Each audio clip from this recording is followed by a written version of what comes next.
నమస్తే, welcome to Sri paper news. ముందుగా headlines. అమరావతిలో ఏర్పాటు చేసే క్వాంటమ్ కంప్యూటింగ్ ర్యాలీపై నేషనల్ వర్క్ షాప్. జనవరి 1 నుంచి క్వాంటమ్ కంప్యూటింగ్ కార్యకలాపాలు కొనసాగుతున్నాయన్న ముఖ్యమంత్రి చంద్రబాబు నాయుడు. క్వాంటమ్ ర్యాలీ ఏర్పాటుకు కృషి చేస్తున్న చంద్రబాబు నాయుడుకు అభినందనలు తెలిపిన Jitendra Singh.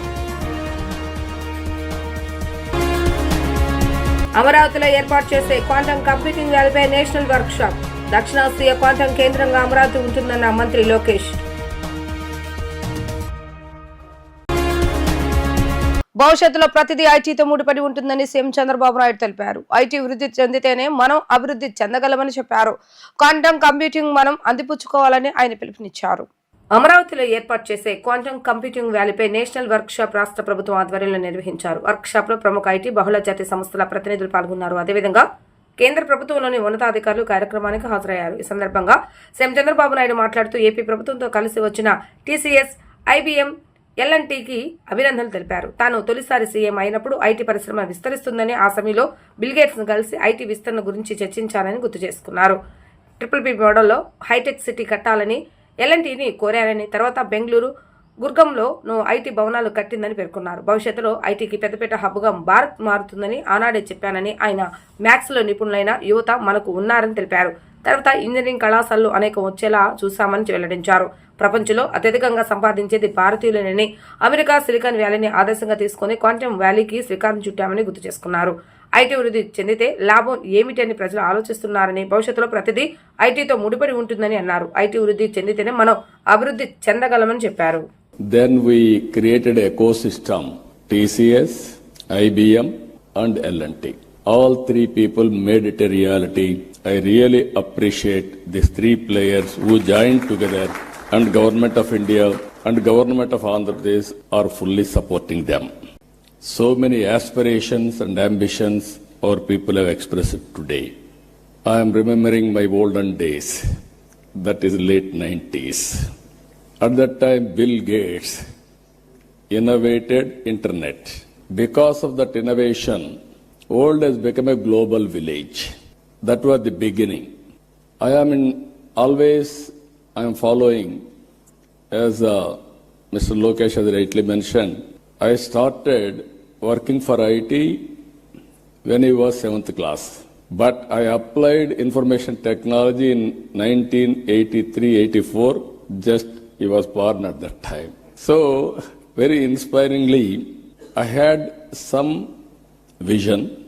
Information technology will bring transparency, speediness, accountability, and whatnot, everything. That was the beginning. In India, nobody had a clue how to move forward. First time, I had a meeting with, today, quantum computing, at least, so many people have come. At that time, only few takers and some. They came, not one meeting, 2-3 meetings, we had a brainstorming. Finally, we thought, we have to attempt it. We build one good iconic tower. That is where I called L&T. Even at that time, L&T was a premier organization in construction. I asked them to build high-tech city under PPP model. That was the beginning in India to promote information technology. But by that time, Bangalore and Gurgaon, they are having operations in a big way because of natural growth. British people, after giving independence to us, they left English to us. They have taken my Kohinoor diamond also at that time, but they left English to us. Second, Indians are very strong in mathematics. Zero invented by Indian. So that is our strength. This is where I used to promote. Then after 15 days I came back. I started number of engineering colleges. And also I promoted IT education and asking people to educate their children in IT. All these things, starting with high-tech city, working with IT promotion in all walks of life. Today I can say very proudly, Hyderabad has become a hub for IT and also all related, not only IT, all futuristic technologies. highest per capita income in India, contributing Hyderabad 75% income for the state. 9వ జాతీయ machine లో quantum technology విప్లవం ఒకటని, అందుకే national quantum machine ఏర్పాటైందని కేంద్ర శాస్త్ర సాంకేతిక శాఖ సహాయ మంత్రి జితేంద్ర సింగ్ వెల్లడించారు. జితేంద్ర సింగ్ హాజరయ్యారు. ఈ కార్యక్రమానికి దేశంలోని 4 ప్రాంతాల్లో క్వాంటం పరిశోధనా కేంద్రాలను కూడా ఏర్పాటు చేశామని తెలిపారు. అమరావతిలో ఏర్పాటు చేసే క్వాంటం కంప్యూటింగ్ వ్యాలీపై నేషనల్ వర్క్ షాప్ విజయవాడలో రాష్ట్ర ప్రభుత్వ ఆధ్వర్యంలో నిర్వహించారు. వర్క్ షాప్ లో ప్రముఖ ఐటీ బహుళ జాతీయ సంస్థల ప్రతినిధులు పాల్గొన్నారు. అదేవిధంగా కేంద్ర ప్రభుత్వంలోని ఉన్నతాధికారులు ఈ కార్యక్రమానికి హాజరయ్యారు. ఈ క్రమంలో ఆయన మాట్లాడుతూ quantum valley national work shop కు వీడియో కాన్ఫరెన్స్ ద్వారా 17 రాష్ట్రాలు 152 సంస్థలు ఈ క్వాంటం సాంకేతికతపై పనిచేస్తున్నాయని అన్నారు. ఏఐసిటిఈ ద్వారా బీటెక్ క్వాంటం టెక్నాలజీలు అందిస్తున్నట్లుగా వివరించారు. National quantum machine digital make in India లక్ష్యాలను పర్యవేక్షిస్తుందని చెప్పారు. టెక్నాలజీ ఇండియాను సాధించడంలో క్వాంటం వ్యాలీ కూడా భాగస్వామ్యం అవుతుందని స్పష్టం చేశారు. The Quantum Valley envisaged today is set to house India's largest quantum computer, that is 156 qubit IBM quantum system. 2. It's going to be a landmark moment for all of us. I also extend my congratulations to all the stakeholders, the academic institutions, the R&D labs, the industry partners, the startups, the scientists, researchers, innovators who have all played a pivotal role in shaping India's quantum future. And therefore, ladies and gentlemen, the Quantum Valley initiative closely aligns with the National Quantum Mission of Government of India, reflecting India's bold ambition to emerge as a global leader in quantum technologies. It is one of the 9 missions under Prime Minister's Science Technology Innovation Advisory Council, the PM-STAC, representing India's commitment to using advanced science to tackle various challenges and seize leadership in the quantum revolution. And I'm glad to share that the Department of Science and Technology, DST, under the Ministry of Science and Technology, Government of India, is in the process of implementing the National Quantum Mission with a clear governance framework and measurable milestones. The National Quantum centers around 4 key thematic hubs, that is the T hubs. A, Quantum Computing in Indian Institute of Sciences, Bengaluru. B, Quantum Communication at IIT Madras and CDOT. C, Quantum Sensing and Metrology at IIT Bombay. And D, Quantum Materials and Devices at IIT Delhi. Thus, bringing together as many as 152 researchers from 43 institutions spanning across 17 states and 2 union territories of India. And one of the key strengths of these thematic hubs, or the T hubs, lies in their multidisciplinary approach, thus effectively bridging the gap between the cutting-edge research and the industry needs by fostering technology development, by nurturing skilled human resources, by supporting startups, as well as industry partnerships, and lastly, by also strengthening the international collaborations. Chandrababu Naidu సాంకేతిక విప్లవంలో 2వ chapter quantum computing valley అని IT శాఖ మంత్రి నారా లోకేష్ పేర్కొన్నారు. ఆయన మొదటి chapter IT అన్నప్పుడు తాను 7వ తరగతి చదువుతున్నట్లుగా చెప్పారు. దక్షిణాసియా క్వాంటం కేంద్రంగా అభివృద్ధి అమరావతి చెందుతుందని ఆయన స్పష్టం చేశారు. క్వాంటం వ్యాలీపై విజయవాడలోని ఓ హోటల్లో ఏపీ ప్రభుత్వం ఆధ్వర్యంలో నిర్వహించిన నేషనల్ వర్క్ షాప్ కార్యక్రమంలో మంత్రి నారా లోకేష్ పాల్గొని మాట్లాడారు. ఈ సందర్భంగా ఆయన మాట్లాడుతూ రాజధానికి అనేక ఐటీ సంస్థలు వస్తున్నట్లుగా వివరించారు. అధునాతన సాంకేతిక కేంద్రంగా అమరావతిని మారుస్తున్నామని తెలిపారు. క్వాంటం టెక్నాలజీపై మరింత దృష్టి పెడుతున్నామని తెలిపారు. అమరావతికి రావాలని స్టార్టప్ సంస్థలను ఆహ్వానిస్తున్నట్లుగా చెప్పారు. చంద్రబాబు నాయుడు విజనరీ లీడర్షిప్ గురించి అందరికీ తెలుసని, ఆయన ఎప్పుడు సాంకేతికతకు పెద్దపీట వేస్తారని ఆయన వెల్లడించారు. It is both an honor and a privilege to welcome you here to the Amravati Quantum Workshop 2025. Today marks more than just a confluence of India's brightest quantum minds. Today marks a turning point, a moment when Mr. Naidu signals to the world that he is ready to lead the next technological revolution. Honestly, I find myself very lucky to see his second chapter of technology revolution. When he started his first chapter, I was in 7th class, like quite a few of the ministers now. and we really didn't understand what he's trying to achieve in IT. But it takes a visionary to see the future, distill it, execute it. And once again, while young ministers are in their 40s, we're witnessing the next technological revolution under the leadership of the Honorable Chief Minister, Mr. Chandrababu Naidu ji. You know, we are here to ignite a bold vision to transform Amravati into South Asia's first quantum valley, a thriving ecosystem where ideas become innovations and innovations become industries. This is not a one-day event. This is a dawn of a national movement with Andhra Pradesh as its epicenter. We are investing in a full-stack quantum capability from qubit architecture to cryoelectronics, from algorithm development to global quantum standards.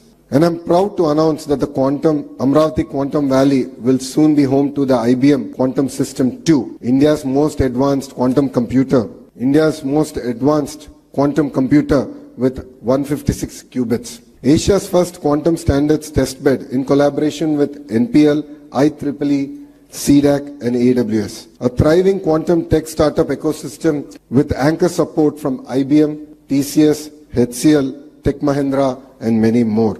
Let Amravati become to Quantum Valley what Silicon Valley became to software, a global symbol of innovation, excellence and aspiration. To be very honest, when the Honorable Chief Minister spoke about this initiative, 99% of the people in the room didn't understand what he was talking. We were all perplexed, puzzled. I'm a Carnegie Mellon undergrad. I worked at the World Bank for 2 years. I'm a Stanford MBA. Even I was quite perplexed and puzzled. So all of us went to ChatGPT and started our research like all of us do here. You know, it's very rare we come across visionary leadership. India is lucky to see the next version of Mr. Naidu, and we're really witnessing history here. When history is created, we really don't understand its impact and the transformation it will have on all of us. And I think we're very fortunate to have a leader like Mr. Naidu to lead from the front. And as the entire leadership in the cabinet, the bureaucracy, we are here to support his vision and make this a reality and to bring Amravati on the map of quantum computing. So let us together script India's next technological chapter, quantum by design and quantum by resolve. I'd like to thank every one of you for giving me this wonderful opportunity, and I'd like to thank the Honorable Chief Minister for making me part of his journey of creating history. Honestly, I don't know who the IT minister was in 95. I should check back and jog my memory. But honestly, being an IT minister in his cabinet this time around, I think the kind of energy, excitement that he's been able to create. And I'd like to thank the entire national leadership here for their support in this journey. Thank you very much and Jai Hind. ఇచ్చిన ప్రత్యేక హామీ నిలబెట్టుకుంటున్న ప్రభుత్వం TDP కూటమి ప్రభుత్వం అని ప్రభుత్వ whip central శాసనసభ్యులు బోండా ఉమామేశ్వరరావు అన్నారు. ఎన్నికల సమయంలో ఇచ్చిన మాట ప్రకారం పెన్షన్ నగదును పెంచామని, అన్నా క్యాంటీన్లు ప్రారంభించామని, తల్లికి వందన పేరుతో ఎంతమంది పిల్లలుంటే అంతమందికి తల్లుల బ్యాంకులో నగదును జమ చేశామని అన్నారు. త్వరలోనే రాష్ట్రంలో మహిళలకు ఉచిత బస్సు ప్రయాణం ప్రారంభిస్తామని, 45 సంవత్సరాలు దాటిన మహిళలకు శ్రీనిధి పథకం ద్వారా 18,000 రూపాయల చొప్పున నగదును వారి యొక్క బ్యాంక్ ఖాతాలో వేస్తామని అన్నారు. జూలై నెల 1వ తేదీన రాష్ట్ర వ్యాప్తంగా పెన్షన్ల పంపిణీ కార్యక్రమం ప్రారంభమైంది. విజయవాడ సెంట్రల్ నియోజకవర్గంలో 31వ డివిజన్ ముత్యాలంపాడు అంబేద్కర్ కాలనీలో వృద్ధాప్య, వితంతు, వికలాంగ పెన్షన్లు ఎమ్మెల్యే బొండా ఉమామేశ్వరరావు అందజేసి ఈ నెలకు పింఛన్ల పంపిణీ కార్యక్రమాన్ని నియోజకవర్గంలో ప్రారంభించారు. పింఛన్దారుల ఇంటింటికి నగరపాలక సంస్థ సచివాలయ సిబ్బందులతో కలిసి తిరుగుతూ స్వయంగా పింఛన్లు లబ్ధిదారులకు అందజేశారు. ఈ సందర్భంగా బొండా ఉమామేశ్వరరావు మాట్లాడుతూ ప్రతి నెల 1వ తేదీనే కూటమి ప్రభుత్వం అధికారంలోకి వచ్చిన తర్వాతే పింఛన్లు డోర్ డెలివరీ జరుగుతుంది. అధికారులు, నాయకులు, ప్రజా ప్రతినిధులు ఇంటింటికి పింఛన్లు అందజేస్తున్నారు.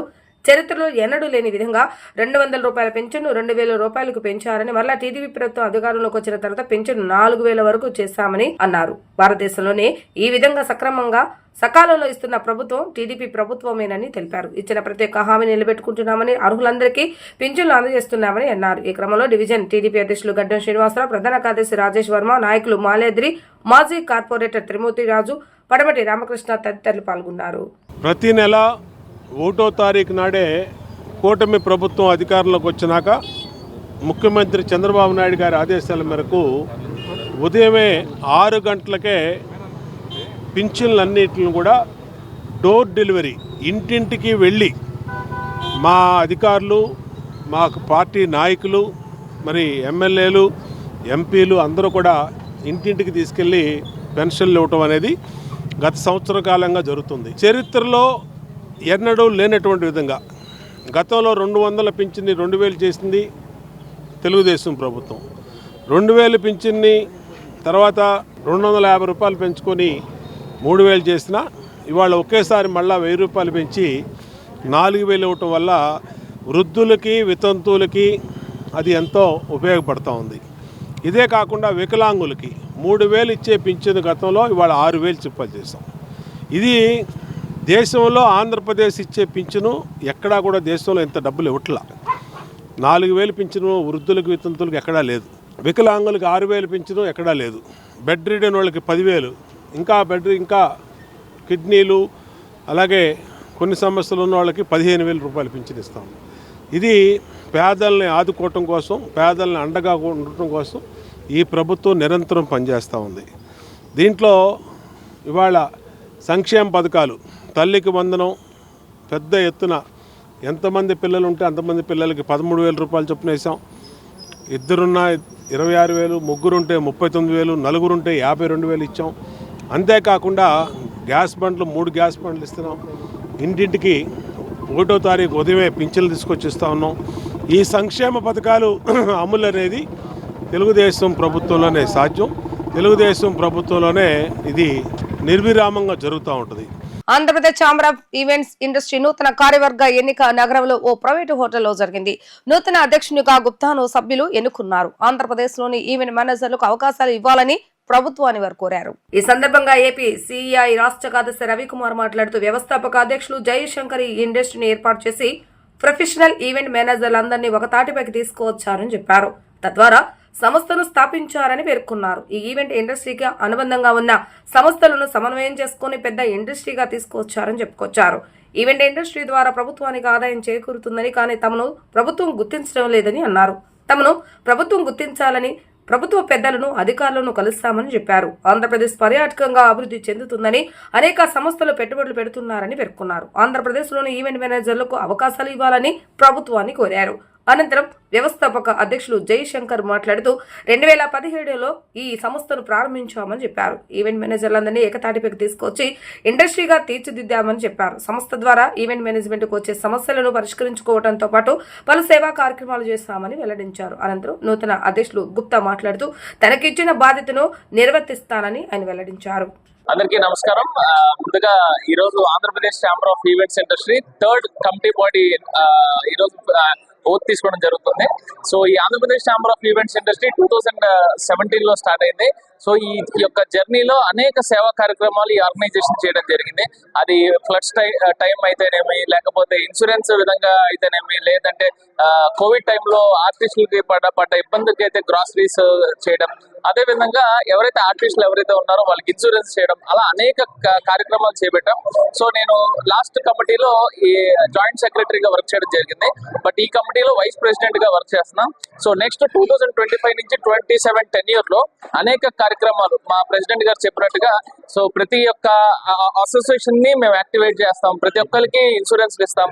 అదే విధంగా మన స్టేట్ ఆంధ్రప్రదేశ్ లో ఉపాధి, గవర్నమెంట్ వర్క్స్ కూడా ఎంప్లాయ్మెంట్ కానీ, అదే విధంగా ఈవెంట్స్ రంగాన్ని కొత్తగా యంగ్స్టర్స్ ని ఎలా ఈవెంట్ ప్రెన్యూర్స్ గా మార్చాలో, నెక్స్ట్ ప్రతి విషయంలో మా ప్రెసిడెంట్ గారు అండ్ కొత్త టీం ఎవరైతే ఎన్నికయ్యారో అందరం మేము కూర్చొని మంచిగా ప్లాన్ చేసి నెక్స్ట్ 2 years ప్రణాళికగా బద్దంగా ఒక మంచి క్యాలెండర్ చేసి అది ముందుకెళ్ళి ఈ ఆర్గనైజేషన్ ని సక్సెస్ఫుల్ గా రన్ చేద్దామని మనస్ఫూర్తిగా కోరుకుంటున్నాం. తన అధ్యక్షుడిగా ఎన్నుకున్న గుప్తా గారికి మనస్ఫూర్తిగా ధన్యవాదాలు తెలియజేస్తున్నాను. నేను వైస్ ప్రెసిడెంట్ రాయలసీమ జోన్ కింద ఈ సంవత్సరం వైస్ ప్రెసిడెంట్ గా తీసుకున్నాను. కాబట్టి మా ధ్యేయం ఏంటంటే సంక్షేమము, అభివృద్ధి, ఈవెంట్ ఇండస్ట్రీని ఎలా పైకి తీసుకురావాలి, దాంట్లో జరిగే ఏదన్నా కానీ గవర్నమెంట్ దృష్టికి తీసుకెళ్లేసి అక్కడి నుంచి గవర్నమెంట్ నుంచి వచ్చే ఎటువంటి కార్యక్రమాలైనా మా ఈవెంట్ ఇండస్ట్రీ ఈ 13 జిల్లాల తాలూకా ఎవరైనా కానీ, ఏ ఆర్టిస్ట్ అయినా కానీ, ఏ సింగర్ కన్నా కానీ, ఏదైనా జరిగినా కానీ వాళ్ళందరికీ ఇన్సూరెన్స్ కానీ,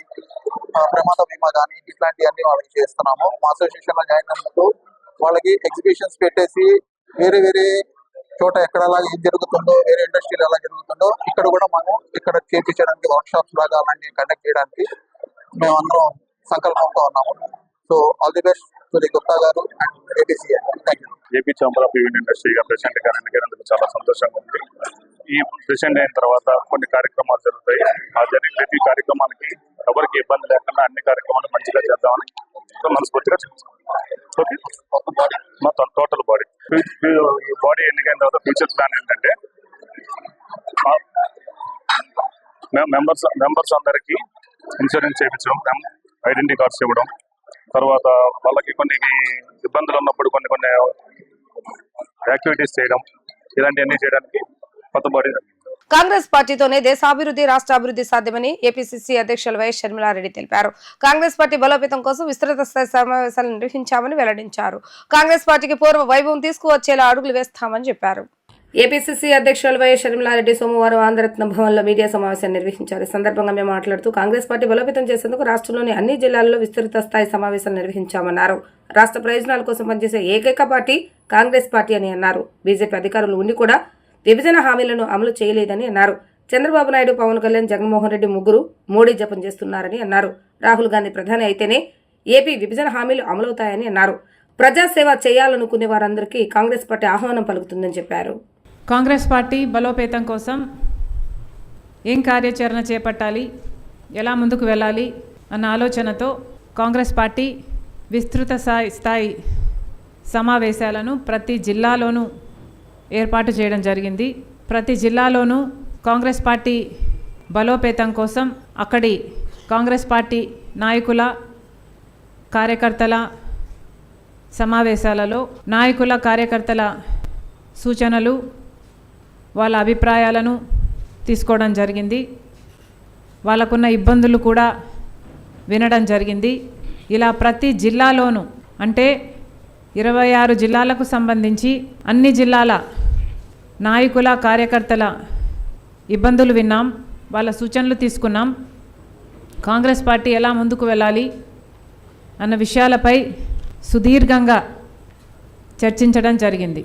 ఈరోజు ఒక కాంగ్రెస్ పార్టీ మాత్రమే రాష్ట్ర ప్రయోజనాల కోసం నిజాయితీతో పోరాటం చేస్తున్న పార్టీ. మనకు విభజన హక్కులలో 11 సంవత్సరాలుగా మోడీ గారు, బీజేపీ సర్కార్ కేంద్రంలో ఉండి కూడా ఒక్కటంటే ఒక్క విభజన హామీ కూడా ఇంతవరకు ఆంధ్ర రాష్ట్ర ప్రజల చేతుల్లో పెట్టింది లేదు. మరి అలాంటప్పుడు ఇటు అధికార పక్షంలో ఉన్న చంద్రబాబు గారైనా, పవన్ కళ్యాణ్ గారైనా, లేక ప్రతిపక్షంలో ఉన్న జగన్మోహన్ రెడ్డి గారైనా ఒక్కరంటే ఒక్కరు కూడా బీజేపీ పార్టీని ప్రశ్నించే స్థితిలో లేరు. ఎందుకంటే వీళ్ళందరూ కూడా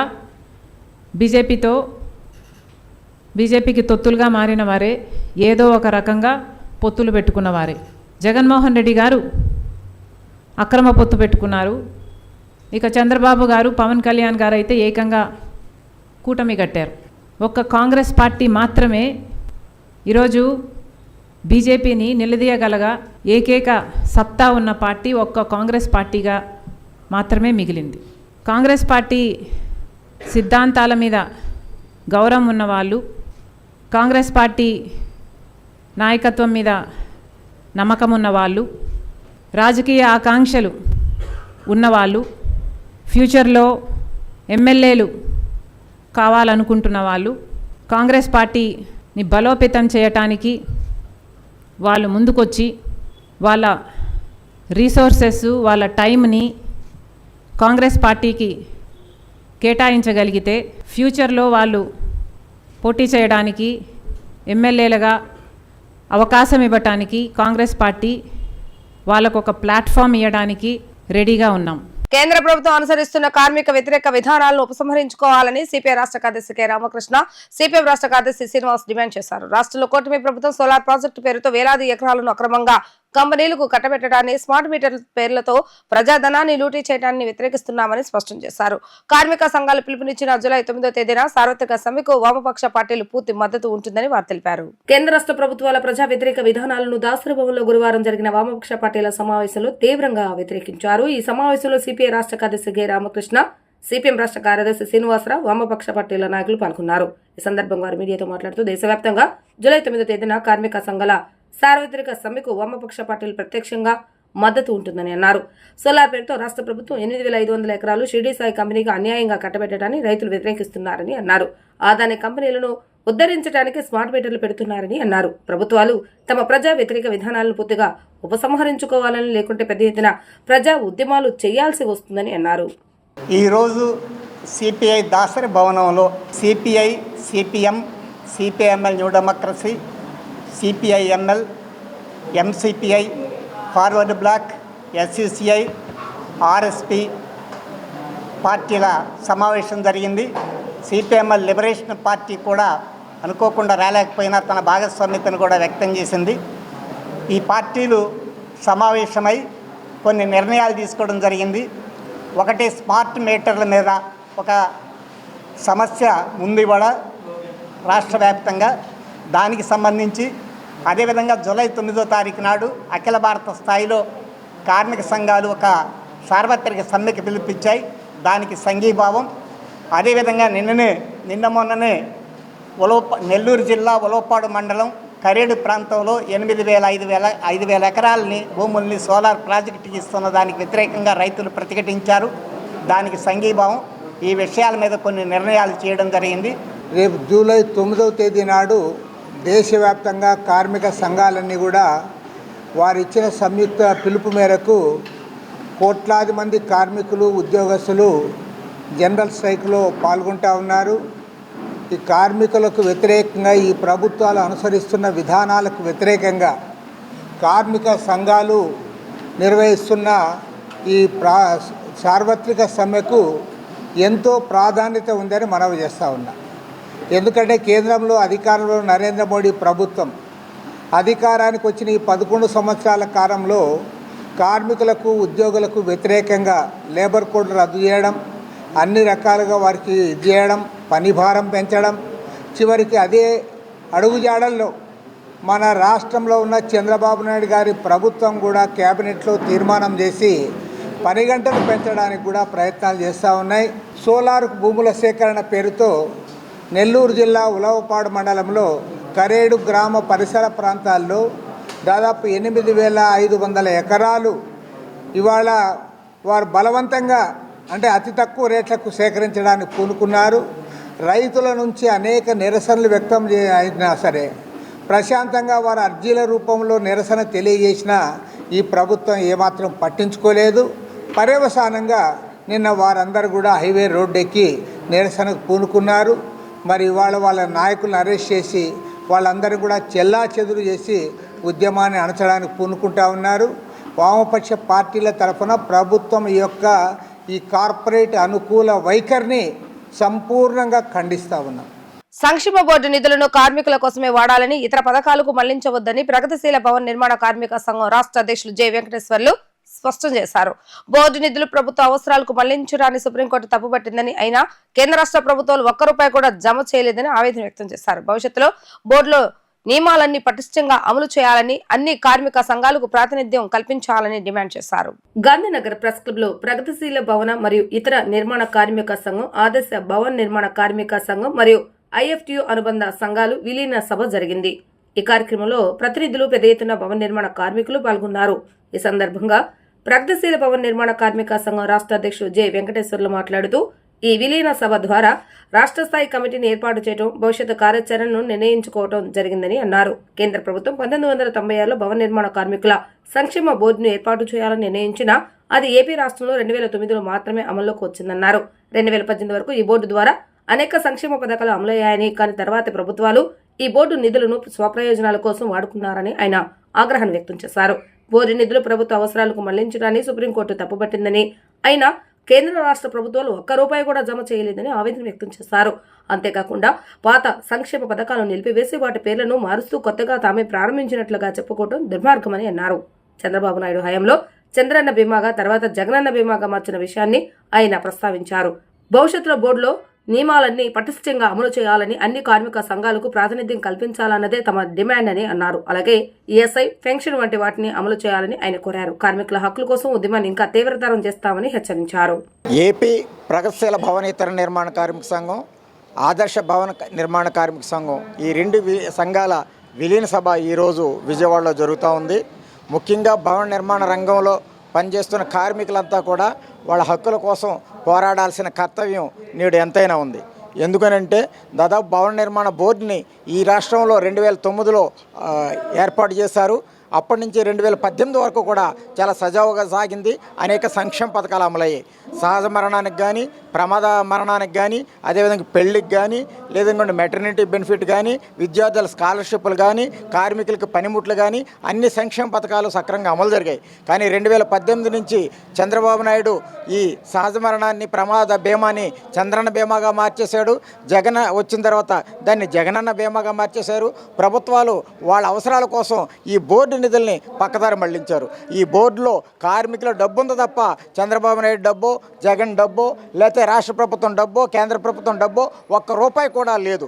ఏదైతే కార్మికుల సంక్షేమం కోసం నిర్మాణ రంగం నుంచి ఒక 1% సెస్ వసూలు చేస్తున్నారో ఆ సెస్ డబ్బులన్నీ కూడా కార్మికుల సంక్షేమానికి ఖర్చు పెట్టాల్సింది పోయి ఈ ప్రభుత్వాలు పక్కదారి పట్టిస్తూ ఉన్నాయి. ఈ ప్రభుత్వాలకు వ్యతిరేకంగా సుప్రీంకోర్టు తీర్పు ఇచ్చింది. బోర్డు నిధులు ఏ రాష్ట్ర ప్రభుత్వం వాడుకున్న బోర్డుకి జమ చేయండి, అవి కార్మికుల సంక్షేమం కోసం ఖర్చు పెట్టాలని చెప్పేసి సుప్రీంకోర్టు చెప్పినప్పుడు కూడా దున్నపోతు మీద వర్షం కురిసిన చందంగా ఈ ప్రభుత్వాలు, కేంద్ర రాష్ట్ర ప్రభుత్వాలు వ్యవహరిస్తూ ఉన్నాయి. కోట్లాది రూపాయలు దారి మళ్లిస్తూ ఉన్నాయి. దీన్ని తీవ్రంగా వ్యతిరేకిస్తూ ఉన్నాం. జగన్ను విమర్శించి జగన్ కంటే భవిష్యత్ బాగుంటుంది, నిర్మాణ రంగాన్ని ఉరుకులు పరుగులు పెట్టిస్తాను, ఇసుకను ఉచితంగా ఇస్తాను, నేను చాలా పారదర్శకంగా ఉంటానని చెప్పిన చంద్రబాబు నాయుడు ఈరోజు ఇసుక తెలుగుదేశం జనసేన కూటమి ప్రభుత్వ చేతుల్లో బందీ అయిపోయింది. కూటమి ప్రభుత్వం అందిస్తున్న సంక్షేమ పథకాలను, అభివృద్ధిని, మెరుగైన పాలనను ప్రజలు ముందుకు తీసుకెళ్లాల్సిన అవసరం ఉందని రాష్ట్ర ప్రభుత్వ whip central MLA Bonda Umamaheswararao అన్నారు. గత 5 ఏళ్ల వైసీపీ ప్రభుత్వ పాలనలో ప్రజలకు జరిగిన అన్యాయాన్ని టీడీపీ శ్రేణులు గడప గడపకు వివరించాలని అన్నారు. గడిచిన ఏడాది కాలంలో కూటమి ప్రభుత్వ హయాంలో ప్రజలు సంతోషంగా ఉన్నారని చెప్పారు. తెలుగుదేశం పార్టీ సెంట్రల్ నియోజకవర్గ విస్తృత స్థాయి సమావేశాన్ని అజిత్ సింగ్ నగర్ షాదీఖానాలో నిర్వహించారు. ఈ సమావేశంలో 21వ డివిజన్లకు చెందిన పార్టీ నాయకులు, కార్యకర్తలు పాల్గొన్నారు. ఈ కార్యక్రమంలో పాల్గొన్న ఎమ్మెల్యే ప్రభుత్వ విప్ బొండా ఉమామహేశ్వరరావు రాష్ట్ర పార్టీ ఆదేశాల ప్రకారం పలు సూచనలు పార్టీ శ్రేణులకు వివరించారు. ప్రధానంగా జూలై 2వ తేదీ నుంచి ప్రారంభం కానున్న సుపరిపాలనలో తొలి అడుగు కార్యక్రమంపై ఎమ్మెల్యే ప్రభుత్వ విప్ బొండా ఉమా దిశానిర్దేశం చేశారు. కార్యక్రమ నిర్వహణకు సంబంధించిన విషయాలపై క్లస్టర్ యూనిట్ బూత్ కన్వీనర్లకు స్పష్టమైన సూచనలు చేశారు. ఈ సందర్భంగా బొండా ఉమా మాట్లాడుతూ గత ఏడాది కాలంలో కూటమి ప్రభుత్వం చేసిన అభివృద్ధిని ప్రజల వద్దకే తీసుకువెళ్లాలని అన్నారు. కూటమి పాలనలో ప్రజలు సంతోషంగా ఉన్నారని చెప్పారు. పార్టీ నేతలు, కార్యకర్తలు పెద్ద ఎత్తున పాల్గొని సుపరిపాలనలో తొలి అడుగు కార్యక్రమాన్ని విజయవంతం చేయాలని కోరారు. అదే కార్యక్రమంలో గత 5 ఏళ్ల పాలనలో వైసీపీ ప్రభుత్వ అరాచకాలను, దోపిడీని ప్రజలకు వివరించవలసిన అవసరం ఉందని బొండా ఉమా కార్యకర్తలకు, నాయకులకు తెలిపారు. సంవత్సరంలో మనం ఏం చేసామో చెప్పుకోవడానికి ఉపయోగపడుతుంది. అలా కాకుండా డివిజన్లో సమస్యలు, ఎన్నికల ముందు మనం డోర్ టు డోర్ తిరిగాం. ఎన్నికల తర్వాత సంవత్సరం తర్వాత మళ్ళీ ప్రజల్లోకి వెళ్తున్నాం. ప్రజల్లోకి వెళ్ళి ఏం చేసామో చెప్పుకుంటూ ఇంకా వాళ్ళ సమస్య ఏమైనా ఉంటే, నాకు పెన్షన్ రాలేదు, లేదంటే ఆగిపోయింది, లేదంటే ఇంకొక సమస్య, వాళ్ళు ఏం చెప్తున్నారో మనం అర్థం చేసుకొని ఆ సమస్యని నోట్ చేసుకుంటున్నాం. కాబట్టి వాళ్ళకి మళ్ళా ఫాలో అప్ యాక్షన్ కూడా ఉంటుంది. వార్తలు ముగించే ముందు హెడ్లైన్స్ మరొకసారి. అమరావతిలో ఏర్పాటు చేసే క్వాంటమ్ కంప్యూటింగ్ ర్యాలీపై నేషనల్ వర్క్ షాప్. జనవరి 1 నుంచి క్వాంటమ్ కంప్యూటింగ్ కార్యకలాపాలు కొనసాగుతున్నాయన్న ముఖ్యమంత్రి చంద్రబాబు నాయుడు. క్వాంటమ్ వ్యాలీ ఏర్పాటుకు కృషి చేస్తున్న చంద్రబాబు నాయుడుకు అభినందనలు తెలిపిన జితేంద్ర సింగ్. అమరావతిలో ఏర్పాటు చేసే క్వాంటమ్ కంప్యూటింగ్ ర్యాలీపై నేషనల్ వర్క్ షాప్. దక్షిణాసియా క్వాంటమ్ కేంద్రంగా అమరావతి ఉంటుందన్న మంత్రి లోకేష్. ఇవి ఈ రోజు వార్తా విశేషాలు. మరలా తిరిగి ప్రసారమయ్యే వార్తలు మళ్ళీ కలుద్దాం. అంతవరకు సెలవు, నమస్కారం.